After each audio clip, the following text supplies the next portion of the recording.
Yes, Prabhuji. Okay. So then let's begin. You can read maybe till 25 verses. We'll discuss that today. Sure, Prabhuji. Om Namo Bhagavate Vasudevaya. Om Namo Bhagavate Vasudevaya. Om Namo Bhagavate Vasudevaya. The great sage Maitreya continued. Vijit Sava, the eldest son of Maharaja Prithu, who had a reputation like his father's, became emperor and gave his younger brothers different directions of the world to govern, for he was very affectionate towards his brothers. Maharaja Vijitsava offered the eastern part of the world to his brother Haryaksa, the southern part to Dhumrakesa, the western part to Vikra, and the northern part to Dravina. Formerly, Maharaja Vijitsava pleased the king of heaven Indra, and from him received the title Antardana. His wife's name was Sikandini, and by her he begot 3 good sons. The 3 sons of Maharaja Antardana were named Pavaka, Pavamana, and Sukhi. Formerly, these 3 personalities were the demigods of fire, but due to the curse of the great sage Vasishta, they became the sons of Maharaja Antardana. As such, they were as powerful as the fire gods, and they attained the destination of mystic yoga power, being again suited as the demigods of fire. Maharaja Anantana had another wife named Nabaswati, and by her he was happy to beget another son named Havirdhana. Since Maharaja Antardhana was very liberal, he did not kill Indra while the demigod was stealing his father's horse at the sacrifice. Whenever Anarthana, the supreme royal power, had to exact taxes, punish his citizens, or fine them severely, he was not willing to do so. Consequently, he retired from the execution of such duties and engaged himself in the performance of different sacrifices.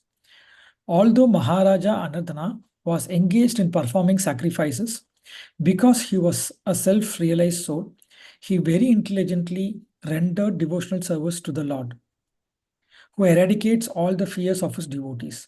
By thus worshipping the Supreme Lord, Maharaja Anantana, wrapped in ecstasy, attained his planet very easily.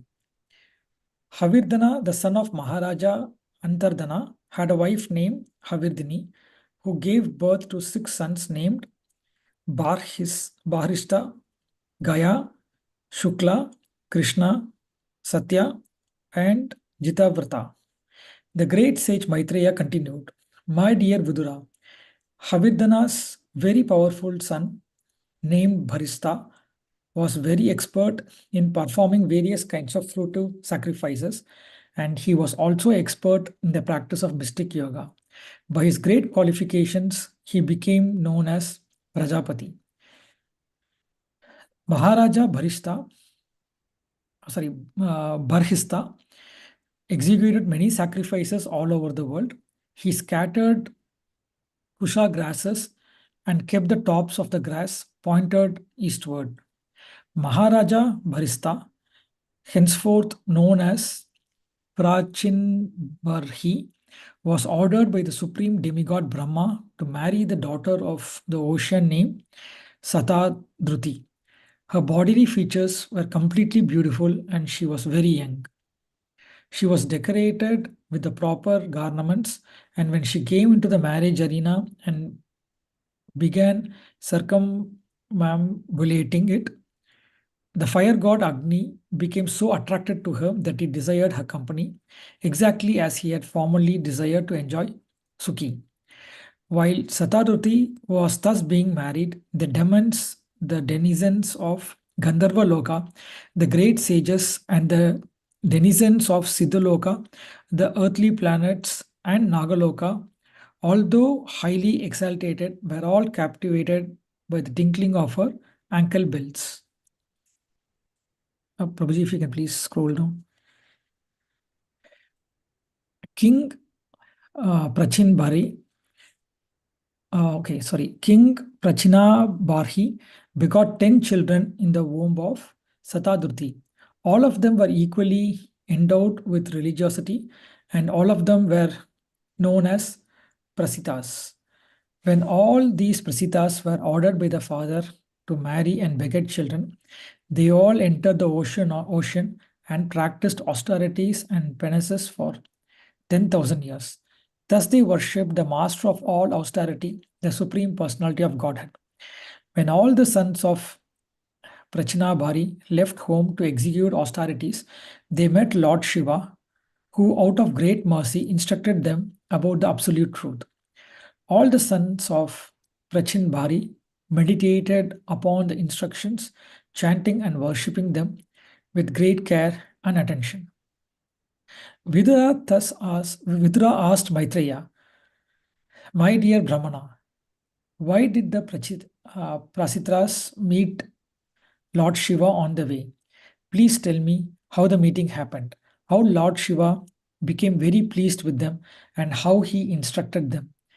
Certainly, such talks are important, and I wish that you please be merciful upon me and describe them." The great sage Vidura continued, "O best of the Brahmanas, it is very difficult for living entities engaged within this material body to have personal contact with Lord Shiva. Even great sages who have no material attachments do not contact him, despite their always being absorbed in meditation to attain his personal contact. Lord Shiva, the most powerful demigod, second only to Lord Vishnu, is self sufficient. Although he has nothing to aspire for in the material world, for the benefit of those in the material world, he is always busily engaged everywhere and is accompanied by his dangerous energies like the goddesses Kali and goddesses Durga.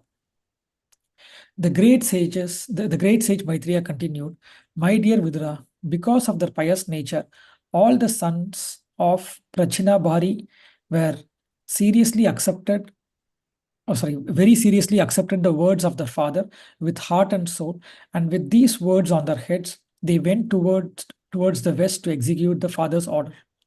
While traveling, the Prasitas happened to see the great reservoir of water, which seemed almost as big as the ocean.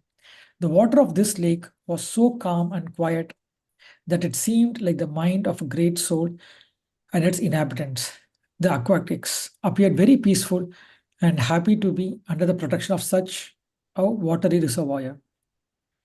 In that great lake, there were different types of lotus flowers. Some of them were bluish and some of them were red.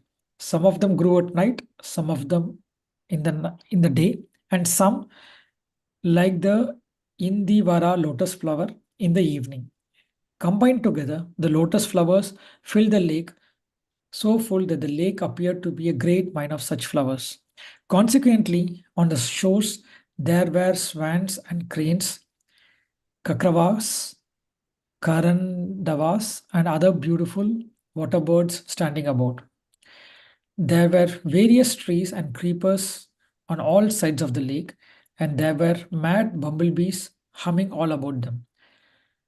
The trees appeared to be very jolly due to the sweet humming of bumblebees, and the saffron, which was contained in the lotus flowers, was being thrown into the air.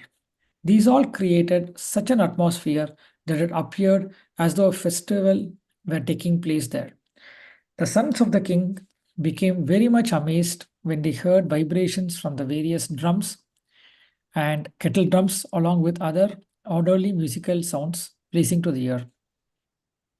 The Prasitas were fortunate to see Lord Shiva, the chief of demigods, emerging from the water with his associates. His bodily luster was just like molten gold, his throat was bluish, and he had 3 eyes which looked very mercifully upon his devotees. He was accompanied by many musicians who were glorifying him. As soon as the Prasityas saw Lord Shiva, they immediately offered their obeisances in great amazement and fell down at the lotus feet of the Lord. Hare Krishna, Prabhuji.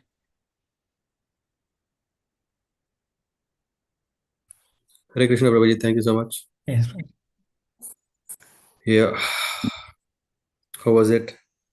Yes, What? Prabhuji, very blissful, Prabhuji. For me, I think the initial part was like knowing the connections. It was a little bit heavy, Prabhuji, because many names and the family tree was a little difficult to understand. But I think the ocean, Lord Shiva, that part was like very captivating. But looking forward to hear your perspective, Prabhuji. Hear your and Prabhupada's perspective, Prabhuji. Yeah. Thank you. Very nice. As I said, I'm not able to turn on the video. So, okay, is it possible now? Let's see. Last try. Select the videos.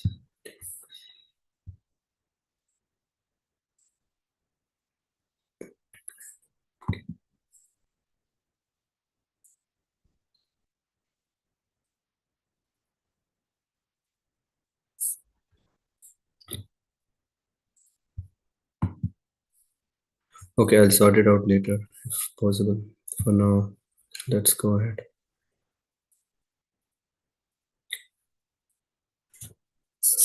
Hmm.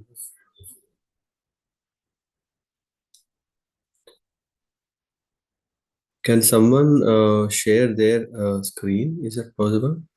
Or I mean, anyway, I am already sharing. So, give me 1 second.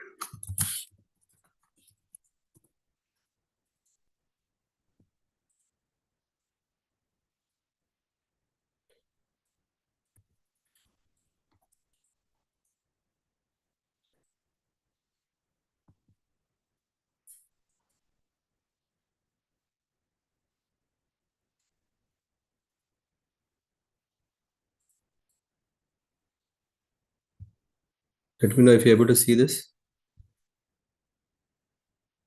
Yes, Prabhu. Yes, Prabhuji. Okay. For now, maybe we have to live with this. I'm sorry. Let's begin. ॐ ज्ञानतिमिरन्धस्य ज्ञानञ्जनशलाकया चक्षुरुन्मिलितं येन तस्मै श्रीगुरवे नमः। श्रीचैतन्यमनोभीष्टं स्थापितं येन भूतले स्वयं रूपा कथामह्यं ददति स्वपदान्तिकं।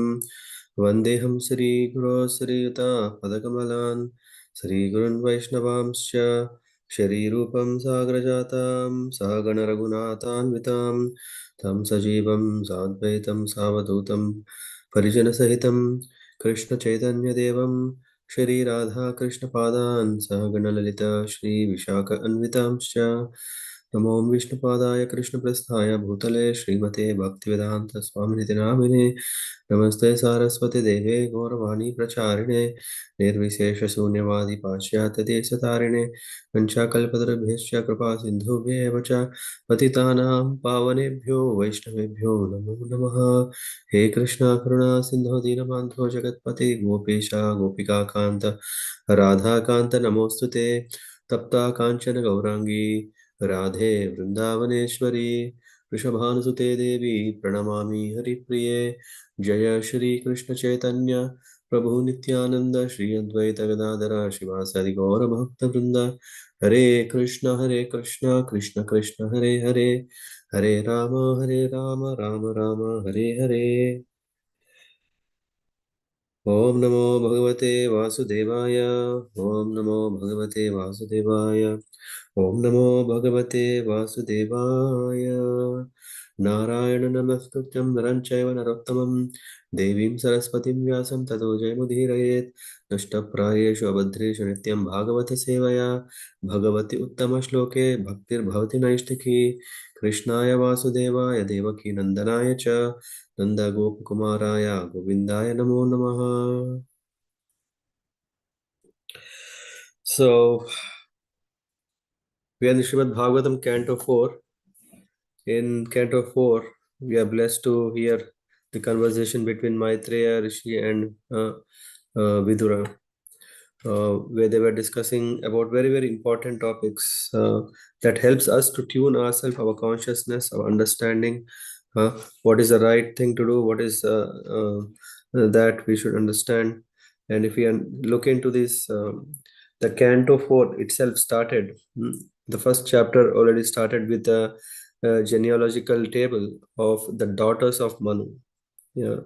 And then that Swayambhu Manu had Devahuti, who has handed her to Kardama Muni. He had Prasuti, who he got married to Daksha. And then it went further how the descendants of Devahuti and Kardama Muni, who had 9 daughters, they got married to Marichi, Atri, Angira, Pulasya, Pulaha, Kratu, Vashishta, Atharva, Bhrigu. So in that way, there is a whole genealogical table of the daughters of Manu, and then there is a wonderful pastime of Dhruva Maharaj, who being the son of King Uttanapada, and then Swayambhu Manu's elder son is Priyavrata. So, in the 4th chapter, we are discussing about the genealogical lineage of Swayambhuva Manu, and in that we finished a very important episode, dealings of King Prithu. Yeah, and then we come to the next continuation. So after describing the life and character of Maharaj Prithu, Maitreya began to speak this genealogical line of Prithu dynasty. Yeah. So if we recollect, when Maharaj Prithu was performing yajna, Ashwamedha yajna, at that time Indra, the head of demigods, he came, he has stolen the cow, he disappeared, and yeah, in that connection, we come to hear first about Vijitatsva. Vijitatsva is the son of Prithu Maharaj and also the eldest son. He is very well known. He became the emperor. Not only that, he is being the eldest son, and there is this time-old tradition where the eldest son will take over the kingdom. And he he has become the king. And King Vijitatsva, not just becoming a king, he was also very affectionate towards his younger brothers. So what he did was that he has divided the whole kingdom into parts, so that he has distributed that among his younger brothers so that they can engage in ruling. He has given the eastern region to Haryaksha, he has given southern region to Dhumra Kesha, he has given western to Vraka, northern to Dravina. So this is what is described. And yeah, so in the purport, Prabhupada is mentioning, from time immemorial, the eldest son generally becomes the king. In the reference, Pandavas ruled the earth. Maharaj Yudhishthir, the eldest son of Pandu, became the emperor. His younger brothers assisted him. So in the similar lines, here we see that King Vijitatsva, the younger brothers were appointed to govern different regions, directions of the world. It's not like, okay, there are revolts, there are plans how, because I haven't become the king, I will have my own agenda, I'll have my own, I'm looking either to usurp the king, yeah, so that I can enthrone myself. Obviously, people, citizens will also agree, because now I am the elder. This was not the spirit. Here, King Vijitatsva had affection towards his brothers, and not only that, even the brothers had a great affection, so that they have collectively ruled the world in those days. So, and then this further goes, yeah.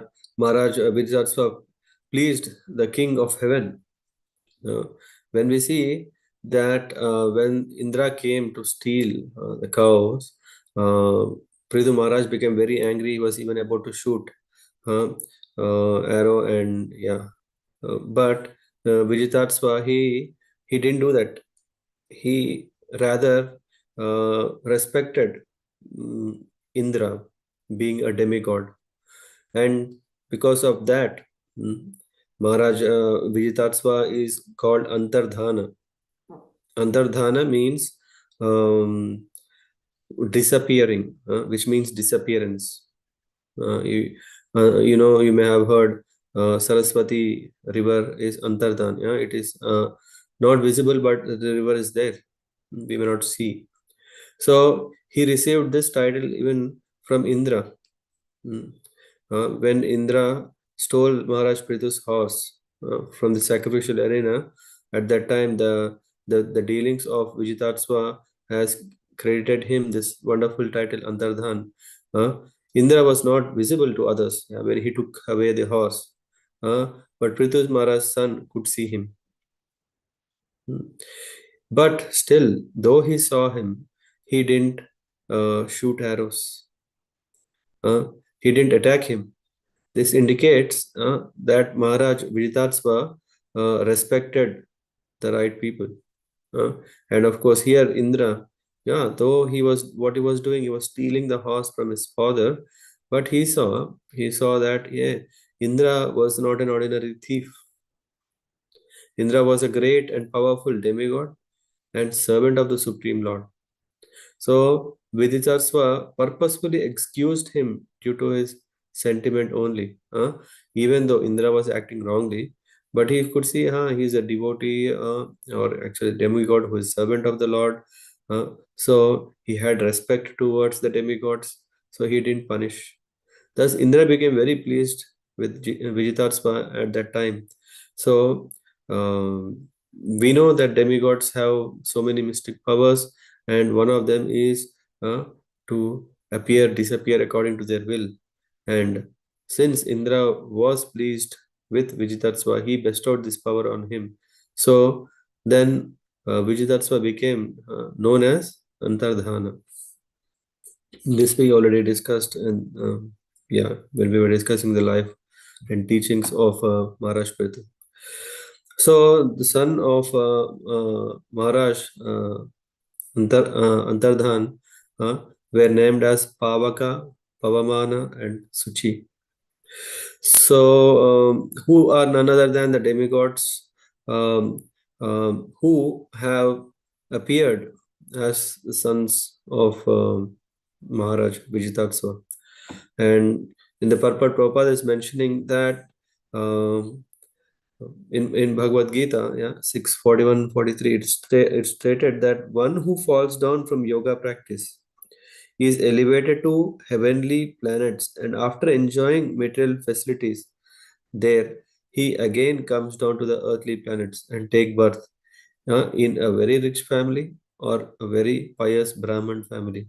So these demigods, Pavaka, Pavamana, and Suchi, who were in their previous life the demigods of fire, so they out of a curse, I don't know which one is from Vasishta Muni, they had to fall, and but they were given an opportunity. Here we see they were born in Kshatriya family or an aristocratic family, from where they can actually perform pious activities, and then they can advance. So here we see that they came to earth as sons of very rich and pious families. In such families, the living entity gets an opportunity to execute Krishna consciousness, thereby gain promotion to his desired goal. So here the sons of Maharaj Antardhan had been the demigods in charge of fire, and they regained their former position and by mystic power returned to the heavenly planets. So so if we see in this case,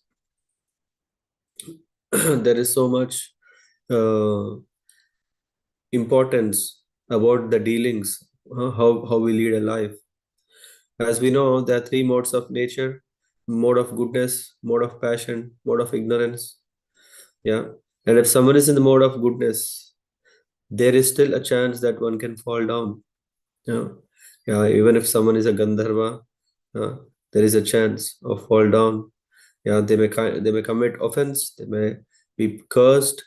And then they have to rectify the consciousness, and the best thing is to engage in Krishna consciousness. And by engaging in Krishna consciousness, one can not only go back to the heavenly planets, like here the sons of Antardhan who got their position as the demigods of fire, but one can even be blessed that they can even break out of from this modes of nature, the conditioning of that, and can reach the Lord.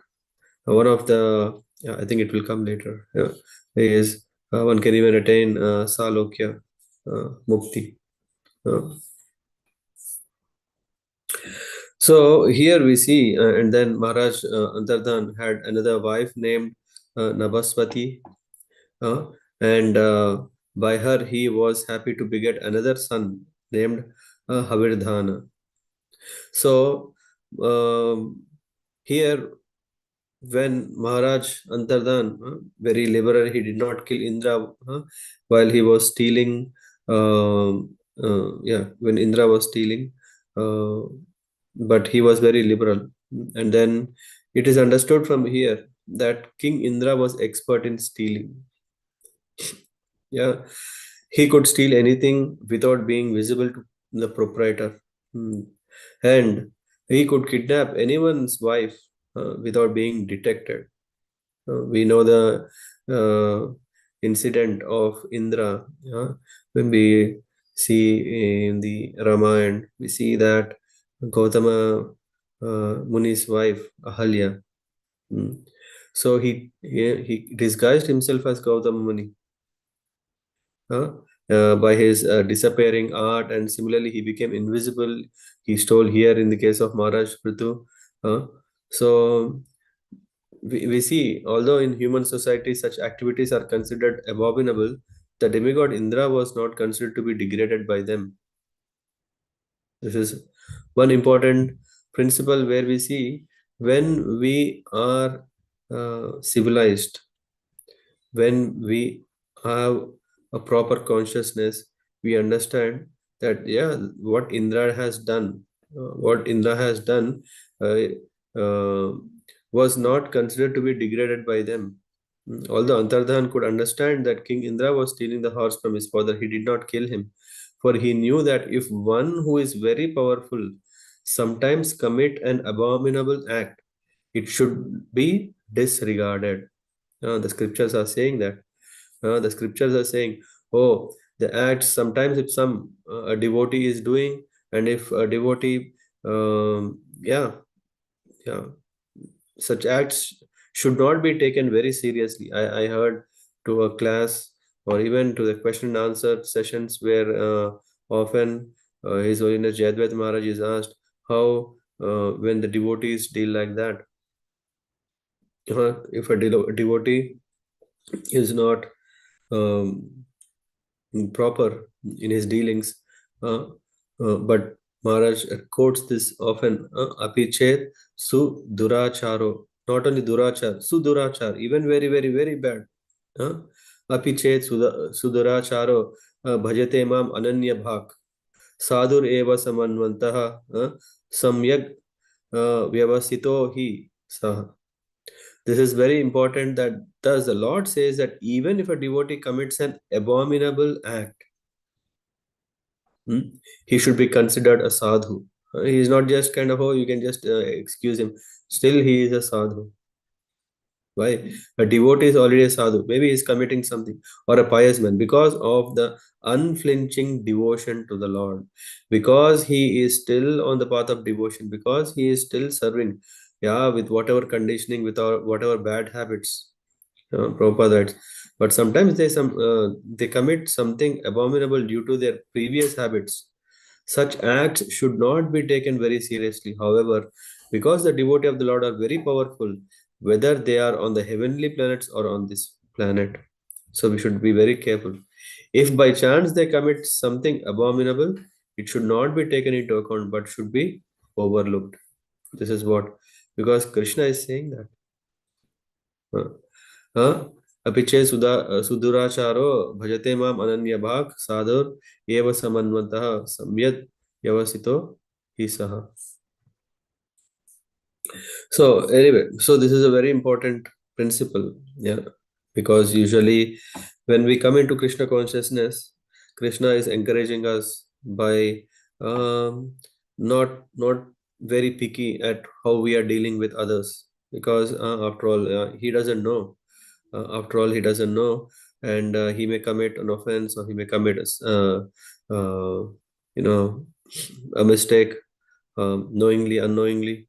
That's fine. But as we advance, as we understand the science of Krishna consciousness, we understand the importance of how to avoid Nama Aparad, Dhamma Aparad, Vaishnava Aparad. So this is kind of the braces one should hold on to, that we save ourselves.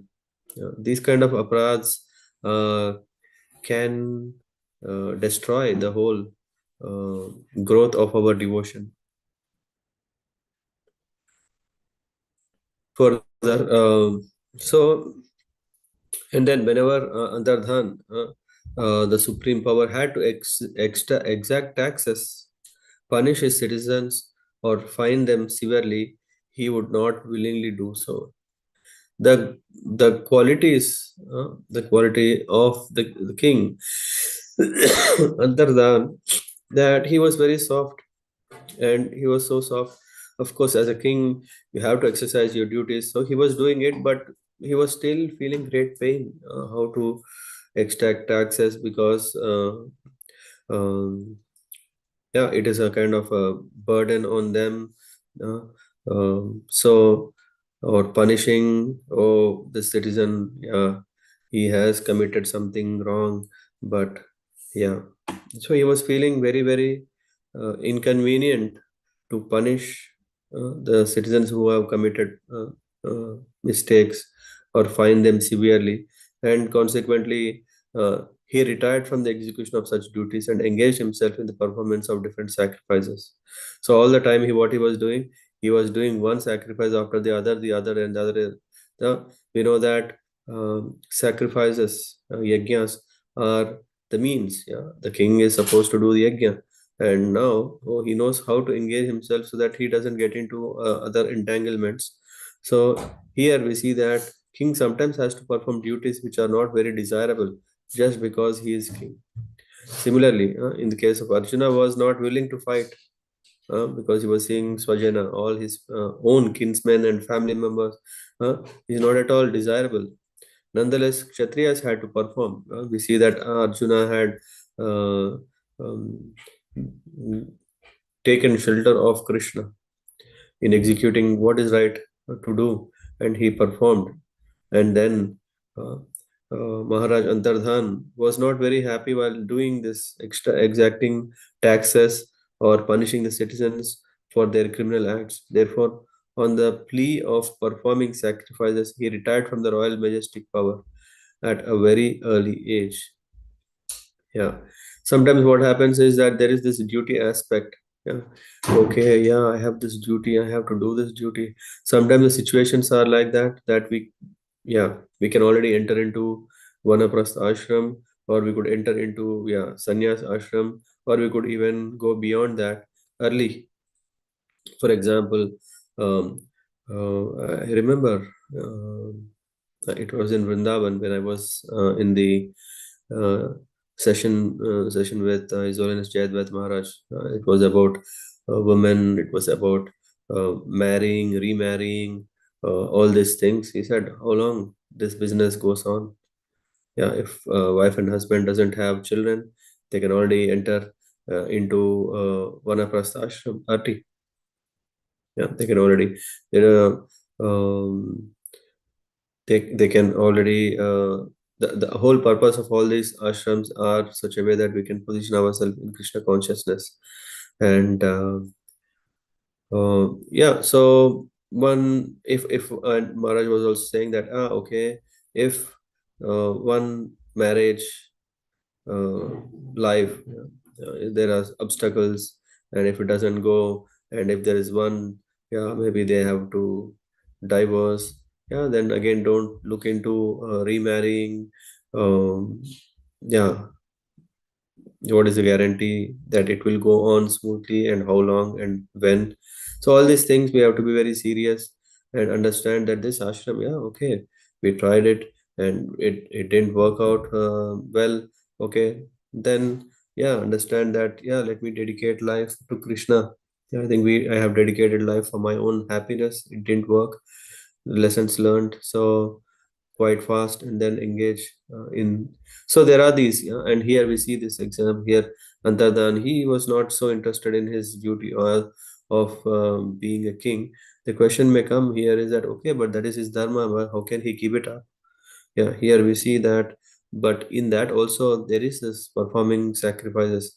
We should also understand, yeah, always there is, yeah, whether we are in brahmacharya ashram, whether we are in grihastha ashram, whether we are in vanaprastha ashram, or even sannyas ashram, the ultimate thing is that one should engage in service of the Lord. It's not like okay, it is going to come after the fourth stage, after moksha, after I getting freedom, after I getting detachment, after I uh, uh, get relieved from all this suffering, then is the time, then I will take up to devotion. Devotion, oh come on, it is the Panchama Purushartha, means I have to cross over the first, second, dharma, artha, kama, moksha. Uh, Only after getting moksha, then I will start bhakti. No, bhakti is a parallel line which is anyway there, which as a dharma of the Atma, that one should engage in the devotional service even right from the day when we are born.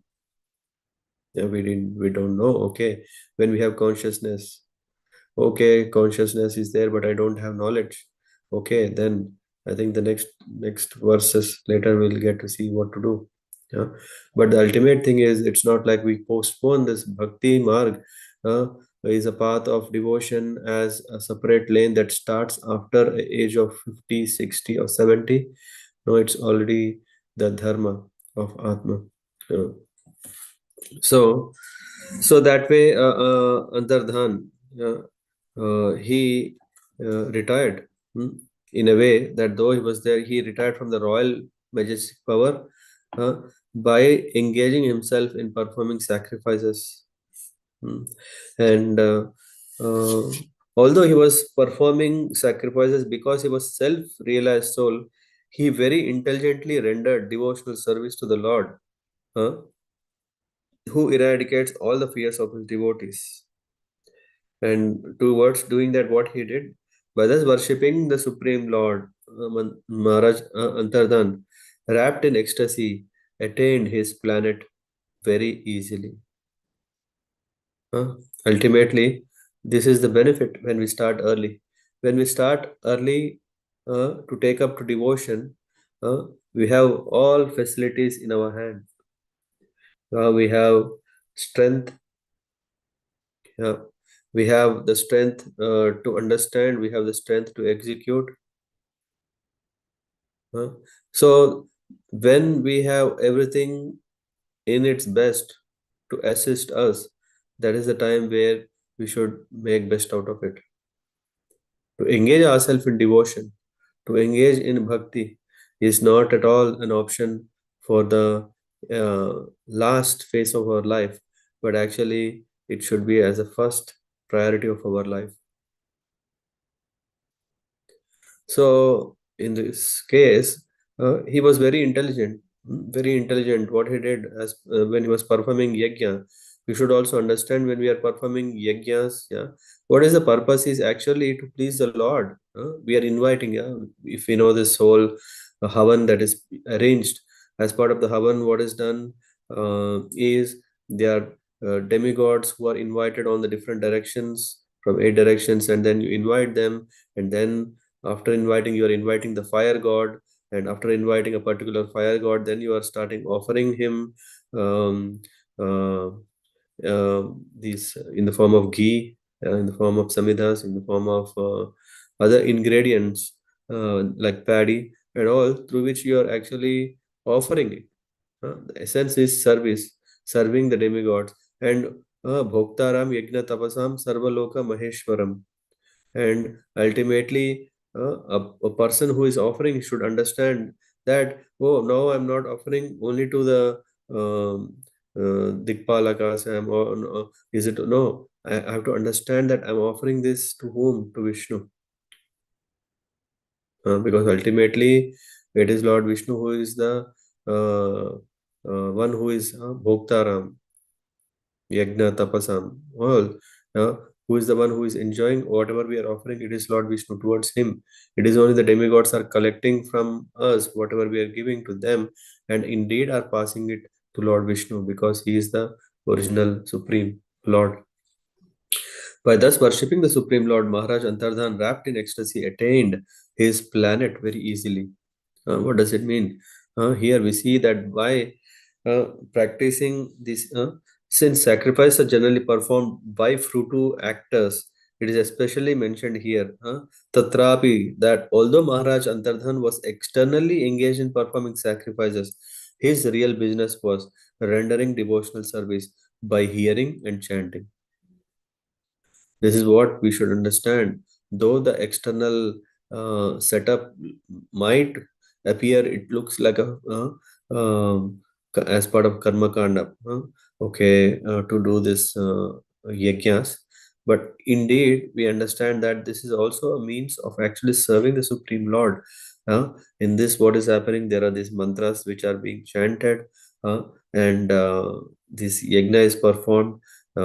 When someone, the one who is the priest, he is chanting very nicely, and then the one who is participating in that, they are hearing, as I think I've mentioned in the past, that in a wedding, in a vivaha sanskar, what is happening in a vivaha sanskar time?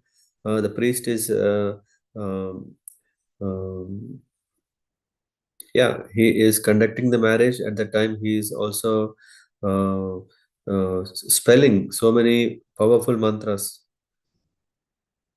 And the reason it is said that one should attend marriage sanskar of someone is that not only to share goodwill, good wishes to the person who is getting married, but not only that, when one sits in a wedding ceremony, in a vivah sanskar, what is happening is that the mantras which are which one hears will purify, are all auspicious. So by attending a marriage, uh, one becomes auspicious, one gets auspiciousness. So and why? Because these mantras are in the glorification of the Lord. When we understand them, then we understand, okay, it induces us with devotion. It induces us with respect toward the Supreme Lord. It induces us that, oh, I should engage in the service of the Lord. In other words, he was performing the usual sacrifice by the method of Sankirtan Yajna as recommended herein. Shravanam, Kirtanam, Vishnu Smaranam, Pada Sevanam, Archanam, Vandanam, Dasyam, Sakyam, Atmani Vedanam. Prahlad Maharaj is saying these are one can engage in devotional service. Devotional service is called Kirtana Yajna. And by practicing the Sankirtan Yajna, one is very easily elevated to the planet where the Supreme Lord resides. And this is what Maharaj Antardhan attained to the Lord's planet very easily, which is called Salokya, Salokya Siddhi. Then, after Antardhan left, it was Havirdan, the son of Maharaj Antardhan, had a wife named Havirdani, who gave birth to 6 sons. And we are talking about Bharishad, Gaya, Shukla, Krishna, Satya, Chitavrata. And yeah, uh, Havirdhana, very powerful son, Bharishad, and was very expert in performing various kind of fruit sacrifices, and he was also expert in practice of mystic yoga. So by his great qualifications, he became Prajapati.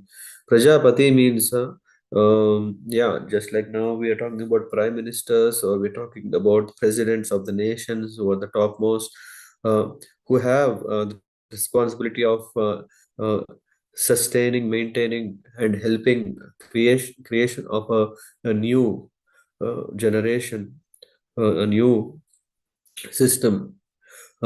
Prajapati means one who is uh, king.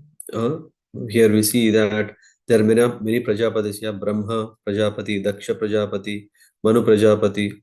Uh, they are addressed as Prajapati because in the beginning of creation there were not many living entities, and consequently very powerful living entities were appointed as Prajapatis in order to beget children and increase the population.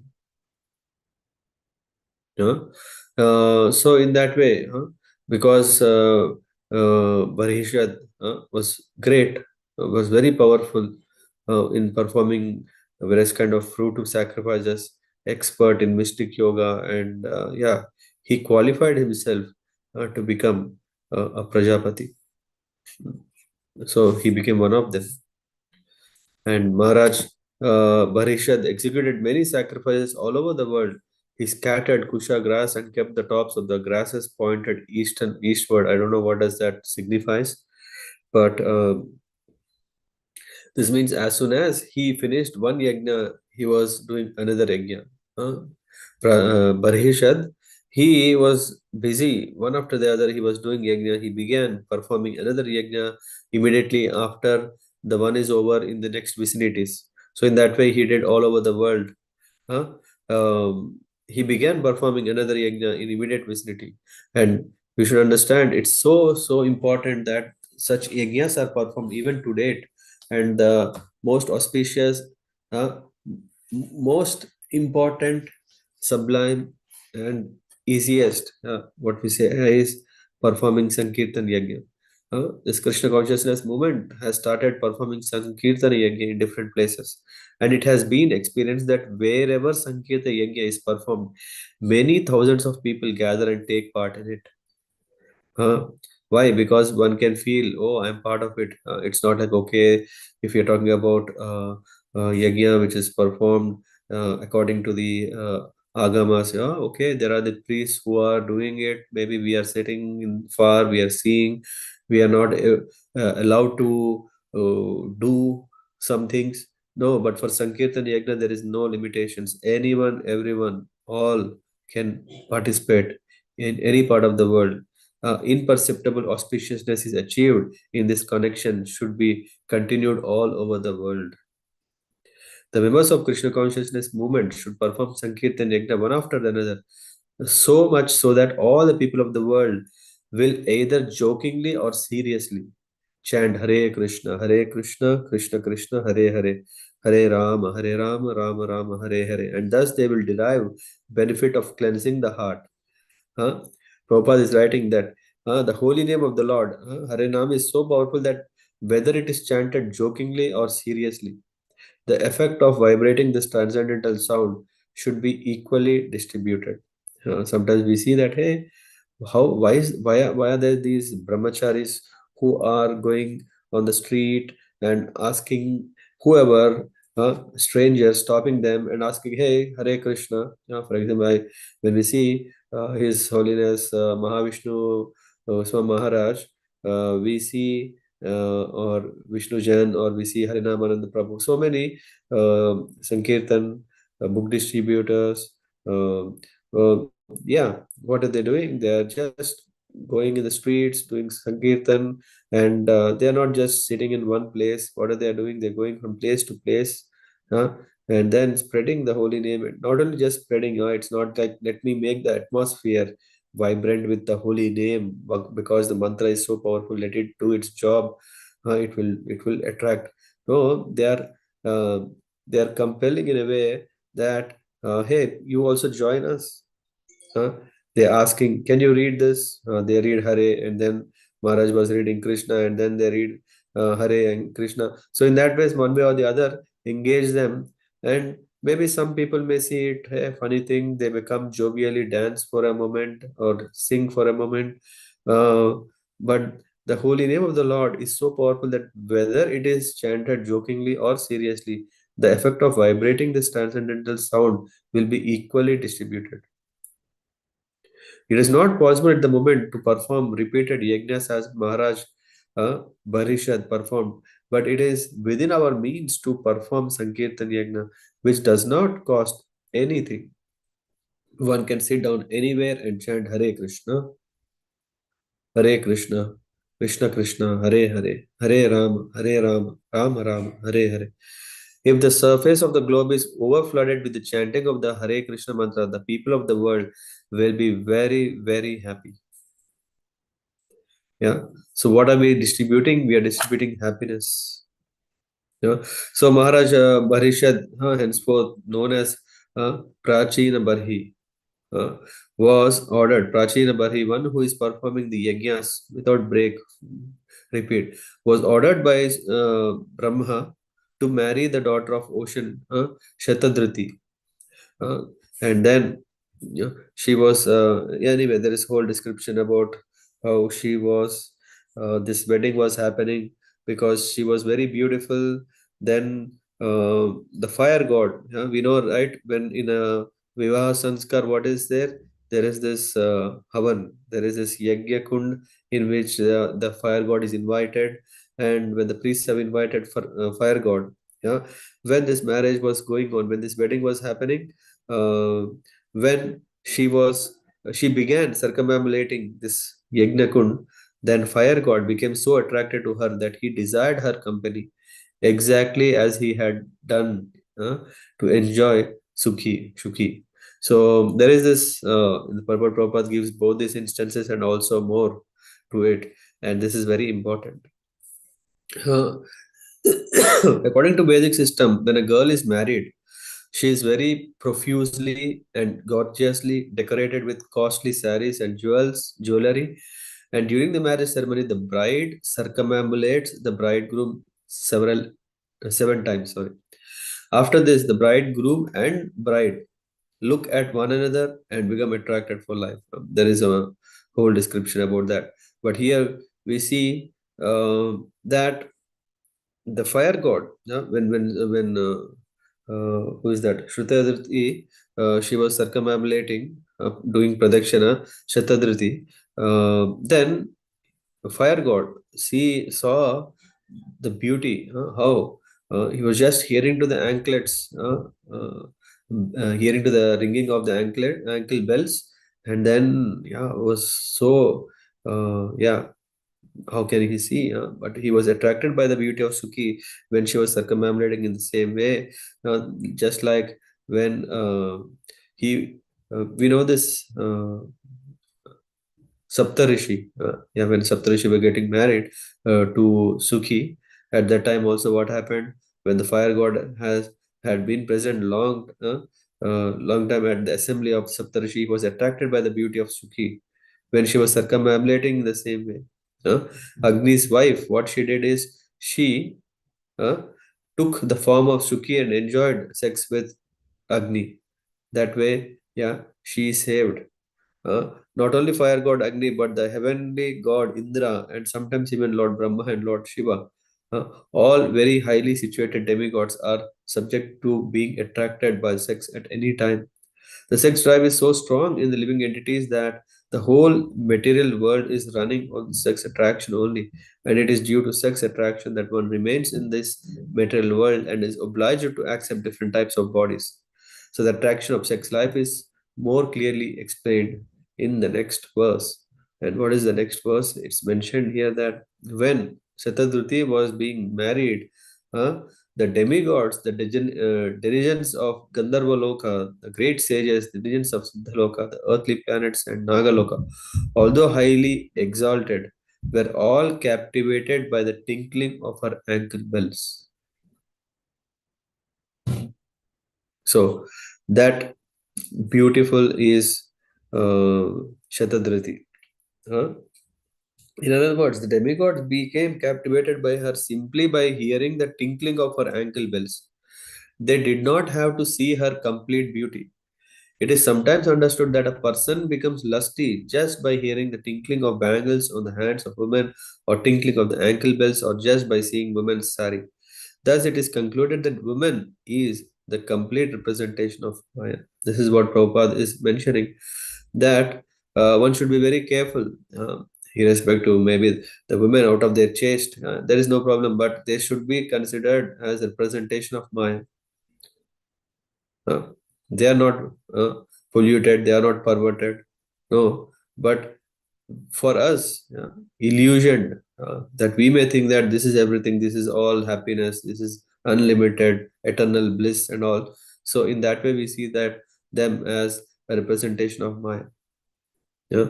Although Vishwamitra Muni was engaged in practicing mystic yoga with his closed eyes, his transcendental meditation was broken when he heard the tinkling of bangles on the hands of Menaka.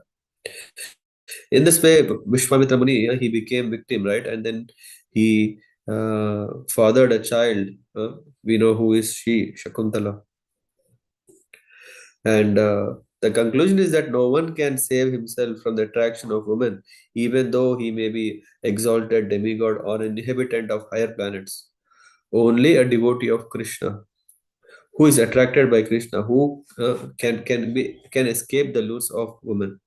Once one is attracted by Krishna, the illusory energy of the world cannot attract him. So in these lines, Prachina Barhi, he begot 10 children. All of them were equally endowed with religiosity, dharma, and all of them were known as prachetas. So one is supposed to be perfect when one is one is perfectly religious. This is what here the 10 sons, Dharma Snatas. Snata means one who is representing, and Dharma Snatas means is the 10 sons of King Prachina Barhi were all merged in practice of religion. So, perfect in execution of one's oath to render devotional service, perfect in knowledge, perfect in good behavior, and so on. All the prachetas were on the same level of perfection. And then, what they did is very, very, very important. Huh? When all these prachetas were ordered by their father to marry and beget children, they all entered the ocean and practiced austerities and penances for 10,000 years. When we are looking for marriage, what are we doing? We are also entering in an ocean. What is that ocean? Ocean is okay. Now let me start looking my perfect match made for each other pair. Where can I find? May Lord Brahma would have created her somewhere in some part of the corner. Let me go to some matrimonial websites.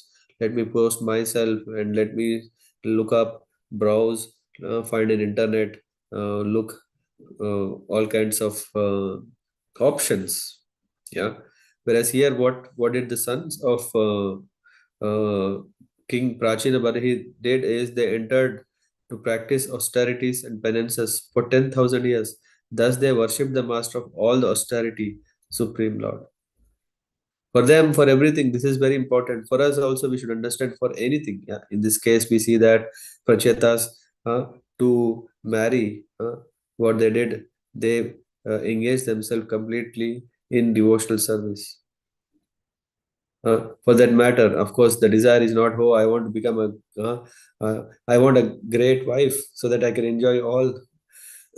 may, may my life become my wife. No, that is not the spirit. It's not like, okay, may my life become my wife. No, they are engaged in, may my life be such a way that I can engage myself in the service of the Lord, even if I have a wife. So that is only possible by the blessings of the Lord when the Lord is pleased. Since they performed austerities for 10,000 years, this incident took place in Satyuga when people used to live for hundreds and thousands of years. It is also significant that by their austerity, they worshipped the master of austerity, Sri Krishna, Yogeshwara. If one wants to perform austerities and penances in order to attain the supreme goal, one must attain the favor of the Supreme Lord. This is very, very important. If one achieves the favor of the Supreme Lord, it is understood that he has finished all kinds of austerities and penances and has attained efficiency in their execution. On the other hand, if one does not attain the perfect stage of devotional service, whatever austerities, whatever penance, tapa and what is it? Kritus, yeah. One may have it has no meaning. For without the Supreme Lord, no one can attain the highest results derived from performing them. Because Krishna is saying, what is he saying? That Bhoktaram Yajna Tapasam Sarvaloka Maheshwaram. Thus, the desired result of performing austerities may be derived from Lord Krishna. Why? Because he is the one who is the Maheshwaram, Sarvaloka Maheshwaram. And in Śrīmad-Bhāgavatam, there is also this Aho Batasva Pachoto Gariyan. Even if a person is born in a family of Chandal, Yah Jihvagre Vartate Nama Tubhyam Te Push Tapaste Juhu Shasnur Arya Brahmanu Char Nama Granati Yete. So the lowest birth one can get in human society, but still he is glorious if he chants the holy name of the Lord. For it is to be understood that by such chanting, a devotee definitely proves that he underwent all kinds of austerities. So, by the grace of Lord Chaitanya, one who chants the Maha Mantra Hare Krishna, Krishna Krishna, Hare Hare, Hare Ram, Ram Hare Hare, attains the highest perfectional stage which had previously been attained by people who entered the ocean and executed austerities for 10,000 years. In the age of Kali, if a person does not take advantage of chanting the Hare Krishna mantra, which is offered as a great concession to the fallen human beings of this age, it is to be understood that he is very much bewildered by the illusory energy of the Lord. Then what to do? What to do? I have no taste for holy name. What is this all? I only know taste comes when I'm eating something, taste comes when I'm seeing something, taste comes when I'm hearing something. But if there is no connection with the name of the Lord, then we are living in illusion. Then we are covered, we are bewildered. Why? Because we do not understand the glories. Then what we should do is this very, very important verse. When all the sons of Prachina Barhi left home to execute austerities, what happened is very, very wonderful. Why they left? They didn't leave for searching a beautiful princess for their life. No, what they did, they wanted to perform austerities. They wanted to absorb themselves in purifying themselves, and for that matter, they entered the ocean. And then what happened? They met Lord Shiva. They met Lord Shiva, out of great mercy, instructed them about the absolute truth. All the sons of Prachina Barhi meditate upon the instructions, chanting and worshipping them with great care and attention. This is what is well known as Rudra Gita. Lord Shiva, when they went to this place, where they wanted to perform, when they were going the Prachetas, they came across Lord Shiva who was coming out of this wonderful ocean. And when they saw, they were blessed because Lord Shiva, in the purport it said, it's clear that to perform austerities or penances, for that matter, any form of devotional service, one has to be guided by a spiritual master. This is very important.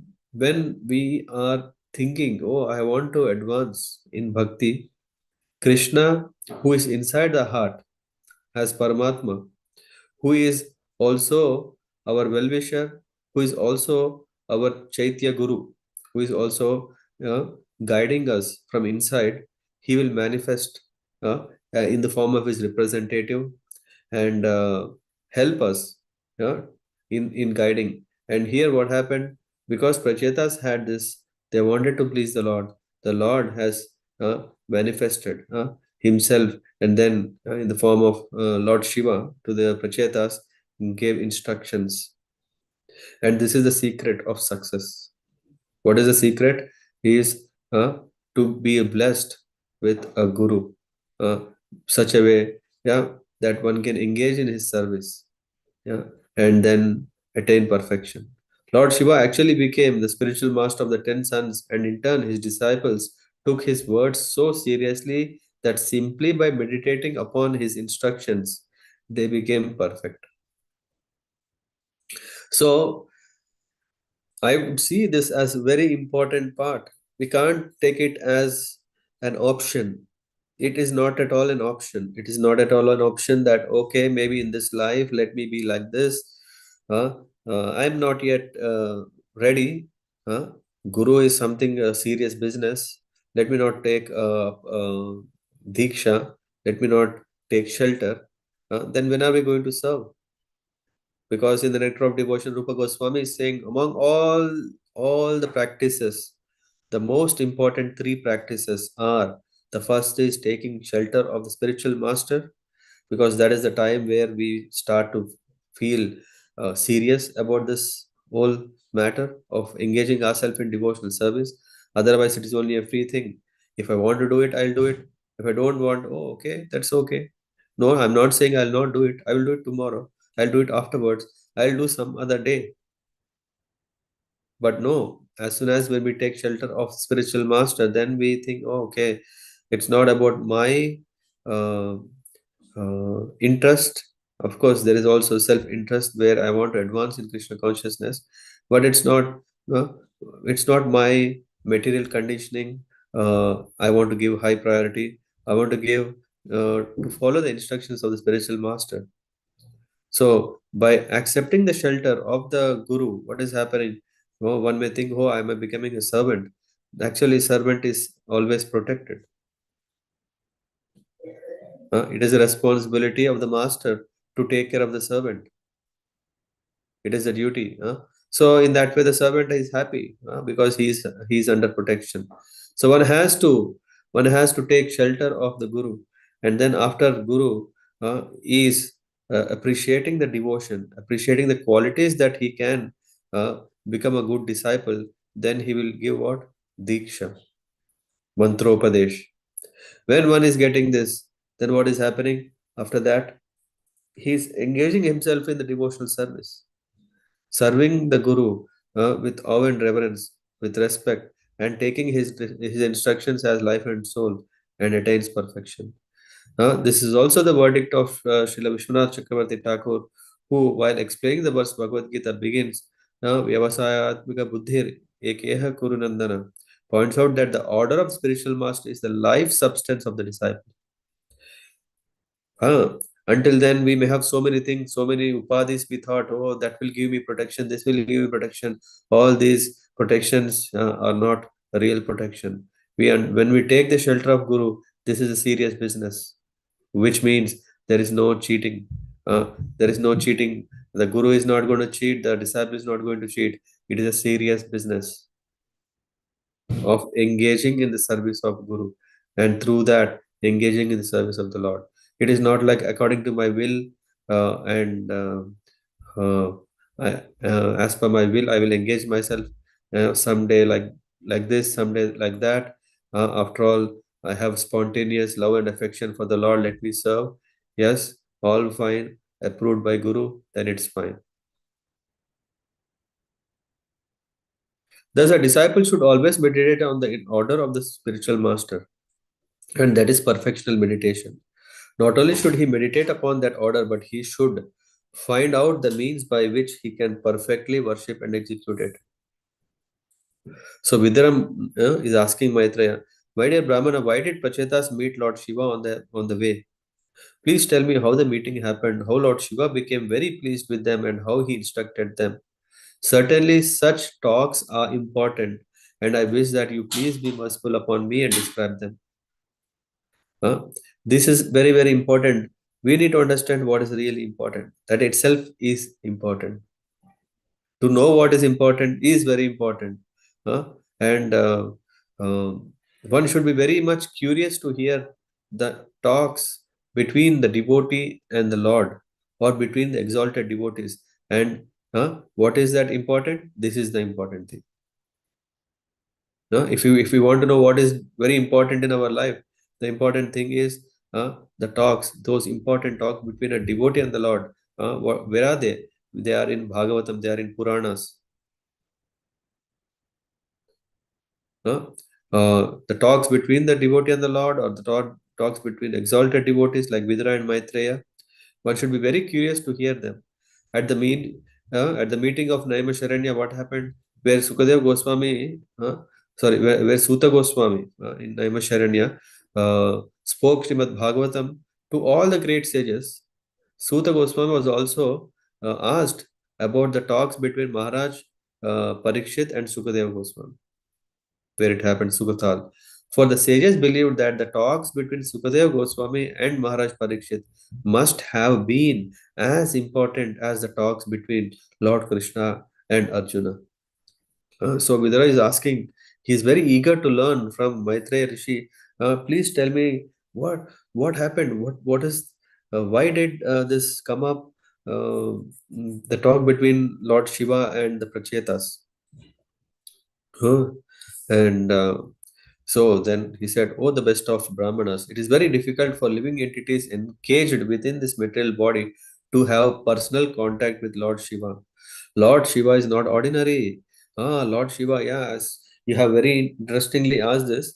Yeah, it's not so easy for people, especially living beings, living entities who are engaged, not engaged. Okay, when we are engaged in this material body, then we start engaging in this material world, because we start thinking this is the body and which is I am.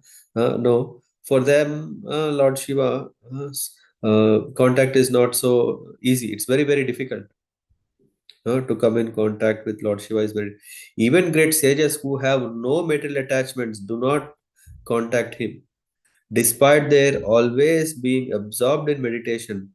To attain his personal contact, even they cannot see Lord Shiva. In the purport, Prabhupada is saying, however, Lord Shiva does not incarnate himself unless there is some special reason. That's why it is very difficult for an ordinary person to contact him. However, Lord Shiva does descend on special occasion. Here we see this. In this regard, it is stated in Padma Puran that Lord Shiva appeared as a Brahman in the age of Kali. Who is that Brahman? Who is that Brahman? Any guess?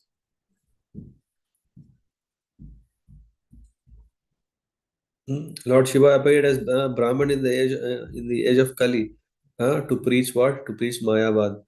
To preach Mayavad philosophy, Lord Shiva appeared, which is nothing but a type of Buddhist philosophy. It is stated in Padma Puran. In Padma Puran, this is the reference. Mayavadam asat chatram asat shastram prachanam bauddham uchyate. Why did it come to do this brainwash for people who are thinking Buddhism is the topmost? Mayaiva vihitam devi kalo brahmana murtina. Lord Shiva, speaking to Parvati Devi, foretold that he would spread the Mayavad philosophy in the guise of sannyas Brahman, just to eradicate Buddhist philosophy. This sannyasi was Sripad Shankaracharya. In order to overcome the effect of Buddhist philosophy and spread Vedanta philosophy, Sripad Shankaracharya had to make some compromise with the Buddhist philosophy, and as such, he preached the philosophy of monism, for it was required at that time. Otherwise, there was no need for his preaching Mayavad philosophy. Otherwise, Prabhupada is writing, otherwise, Sri Shankaracharya wouldn't have preached all this monism. Brahma, what is Jagad Mithya, Brahma, Satya, or we are Brahman, Aham Brahmasmi, all these things. No, it is to counter the Buddhist understanding that was prevailing at that time. This Krishna consciousness movement is spreading. And Chaitanya Mahaprabhu says, at the present moment, there is no need for Mayavad philosophy or Buddhist philosophy, and Lord Chaitanya rejected both of them. This Krishna consciousness movement is spreading the philosophy of Lord Chaitanya and rejecting the philosophy of both classes of Mayavadi.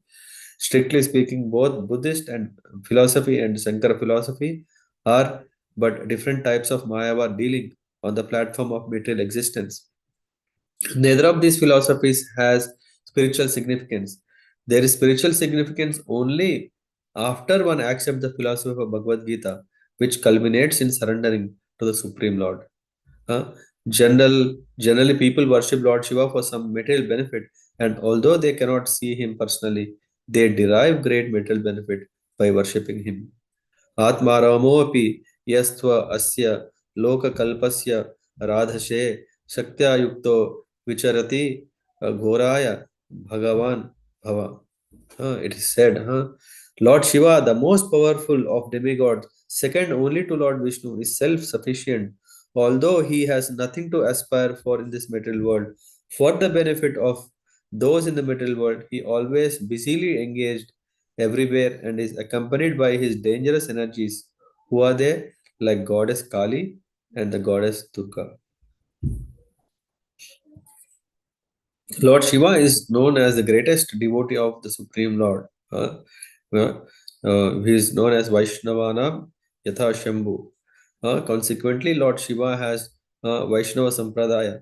What is it? The disciplic succession known as Rudra Sampradaya.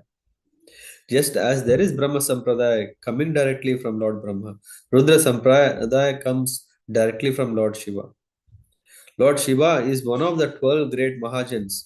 Swayambhur Narada Shambhu, Kumara Kapilo, Manu, Prahlado Janako, Bhishmo, Balir, Vayasakir, Vayaha. So there are 12 great authorities in preaching Krishna consciousness. The name Shambhu means Lord Shiva. His disciplic succession now, even now, is known as Vishnu Swami Sampradaya. And the current Vishnu Swami Sampradaya is also known as Vallabha Sampradaya. The current Brahma Sampradaya is Madhva Gaudiya Sampradaya. Even though Lord Shiva appeared to preach Mayavad philosophy at the end of his pastimes in the form of Sankaracharya, he preached the Vaishnava philosophy. We know what is that. Bhajagovindam, Bhajagovindam, Bhajagovindam Mudamate. Ikkadaga. So if one is actually serious to attain mukti, he must worship Lord Krishna.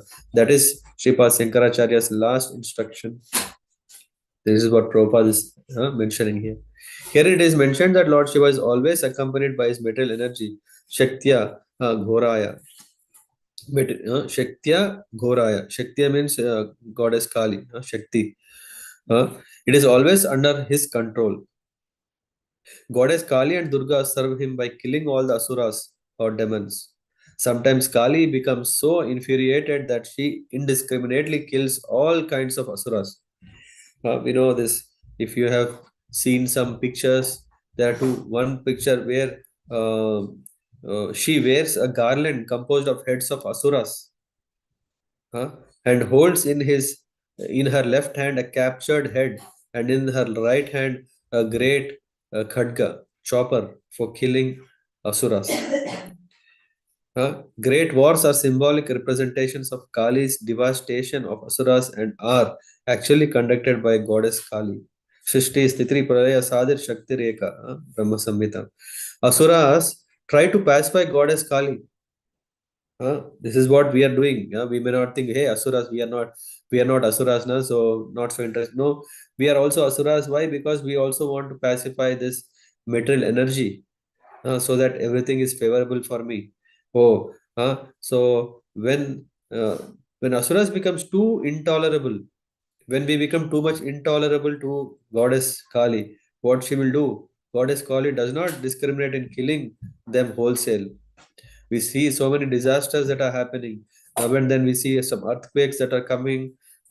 We hear tsunamis, we hear land slippages. So many things are happening. Uh, we don't see someone is doing right.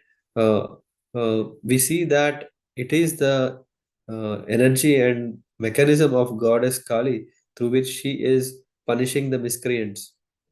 Due to their demonic character, they are reluctant to surrender to Lord Krishna. This is what she's seeing. So, so many people worship goddess Durga or Kali for protection, to pacify her. This is also mentioned as part of this Panchopasana.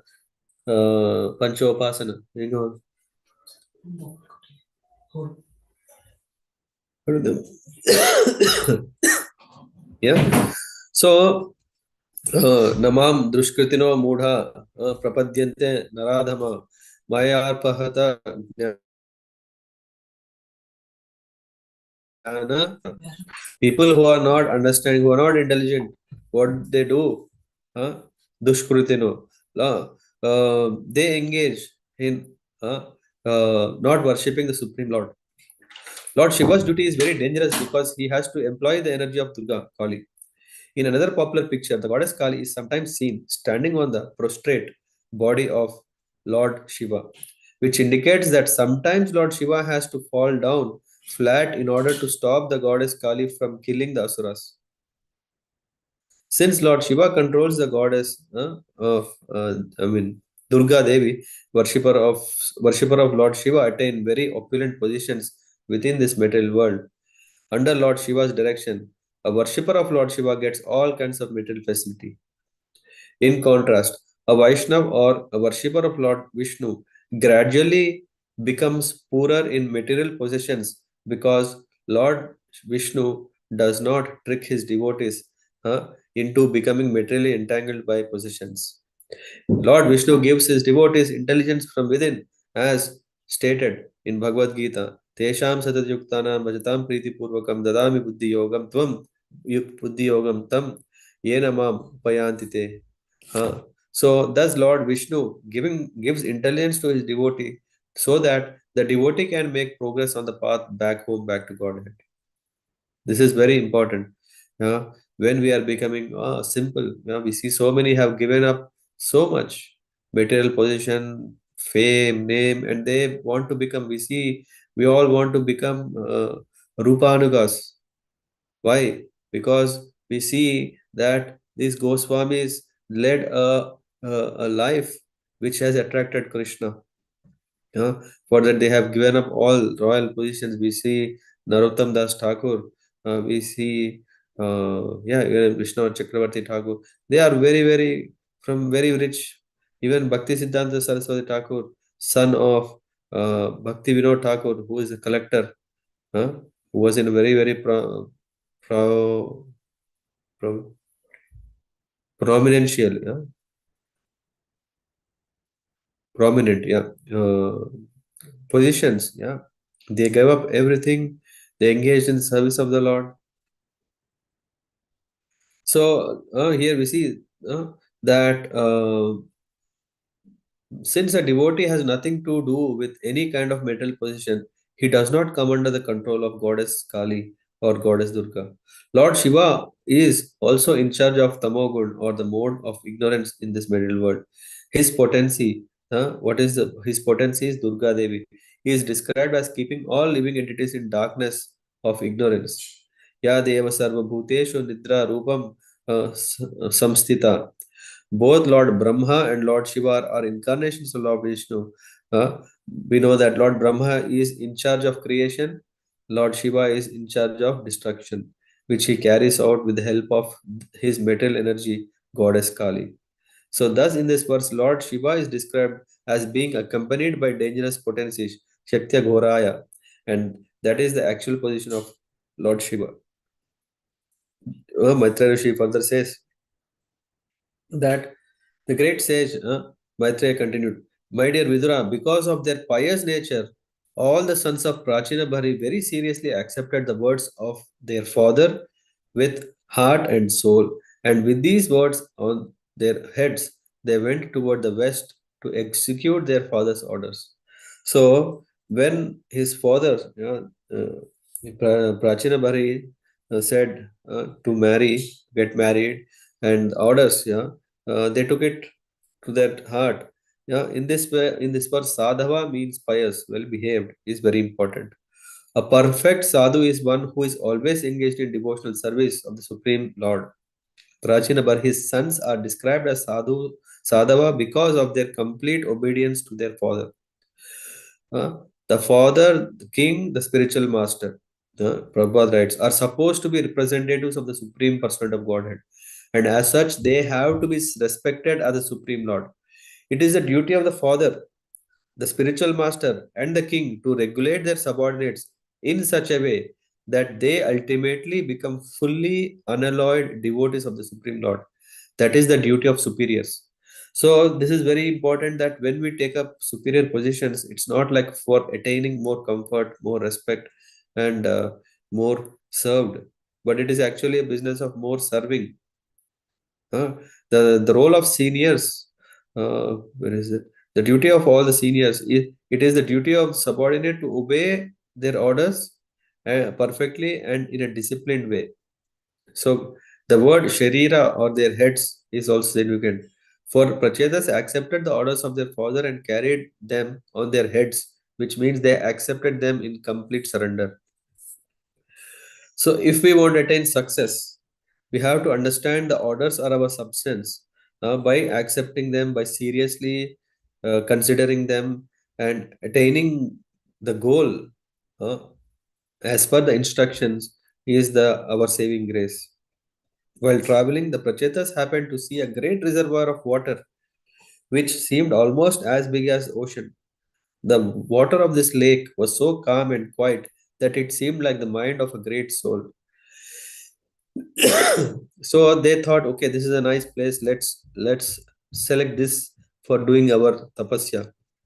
Hmm. And then what happened in that great lake? There were different types of flowers.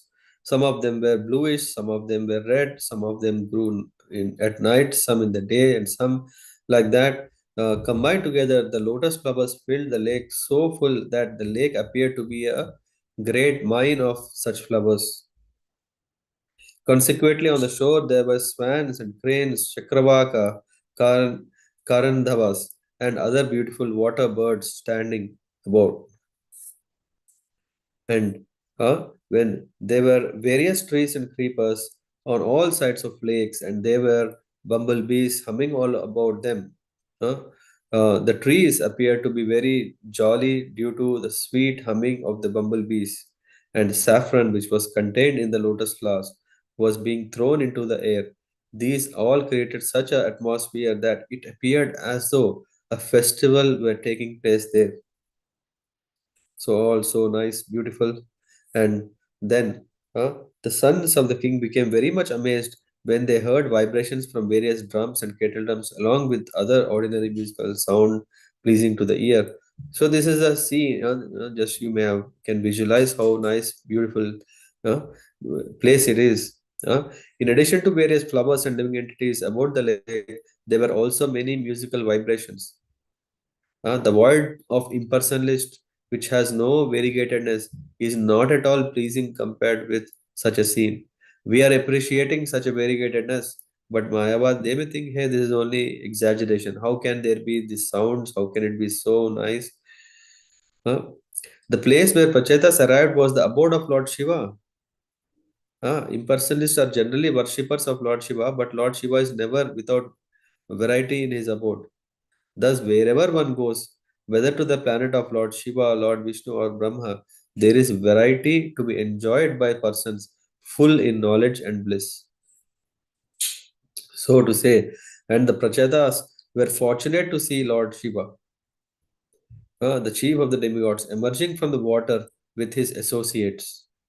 His bodily luster was just like molten gold. His throat was bluish, and he had 3 eyes which looked very mercifully upon his devotees. He was accompanied by many musicians who were glorifying him. As soon as Prachetas saw Lord Shiva, they immediately offered their obeisances in great amazement and fell down at the feet of Lord. So here we see that um, just like we know, Lord Narasimha, there is uh, uh, furious, appearing very, very, what is that? Ugram Viram Mahavishnu Jwalantam Sarvatomukham. Jwalantam Sarvatomukham. Yeah? Just visualizing it. Uh, what is that?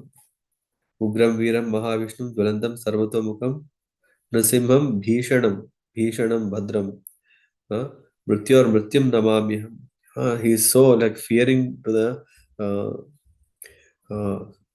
fearsome. Yeah, he looks very fearsome. But for Prahlad Maharaj, he is very, very kind.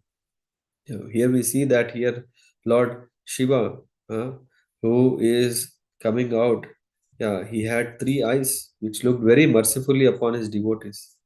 So when we know the third eye opens, then the fire comes and destroys everything.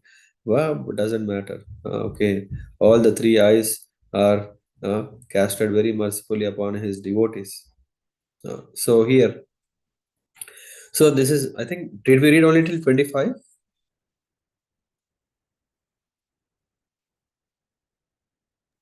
Yes, Prabhuji, till 25, Prabhuji. Till 25. So the Lord, being very merciful, quickly awards all the blessings the devotees ask of him. Yeah, we know Lord Shiva is called Ashutosh. Uh, the demons take advantage of this, isn't it? We also always are looking. Oh, I want mercy for less effort. I want mercy. Oh, what is the easy thing? Keep asking blessings. When I'm getting blessings, then I don't have to do much. But actually, when we are getting the blessings, we are a source.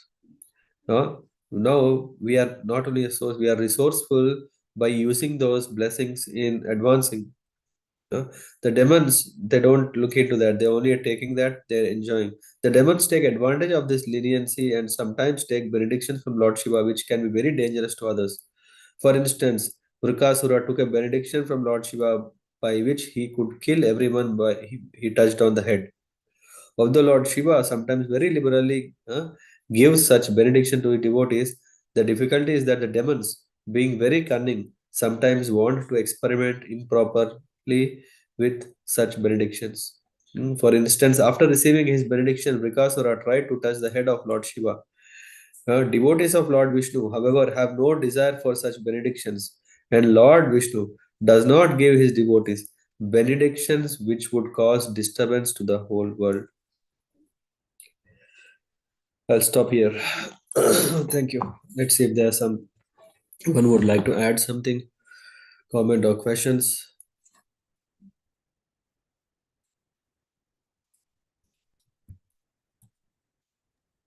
Hare Krishna, Prabhuji.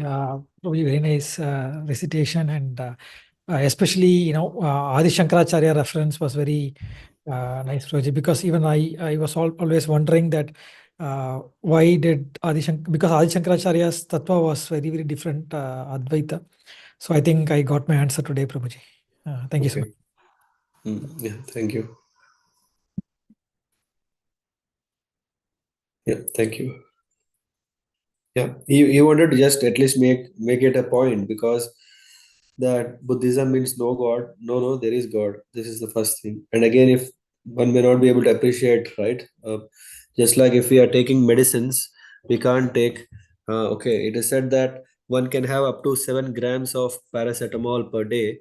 But if one wants to say, let me take 70 grams, yeah, it's not good.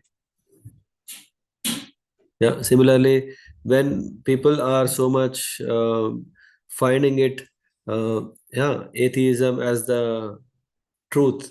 So by speaking all high, uh, uh, uh, subject matter at the topmost, may not be appreciable. So Adi Shankaracharya, he himself, this is, we can see in Chaitanya Bhagavat also, this conversation comes and the reference comes. Lord Shiva said that he comes and does this. Yes, Prabhuji, a slow transition kind of thing, Prabhuji. Yeah.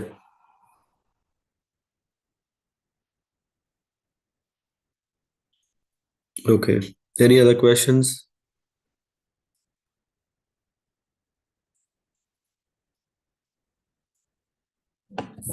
No. Then I think in 45 minutes we will have our first Ram Navami meeting. So if someone would like to join, they can ping either Adirasa Prabhu or me, one of us, then we'll share the link.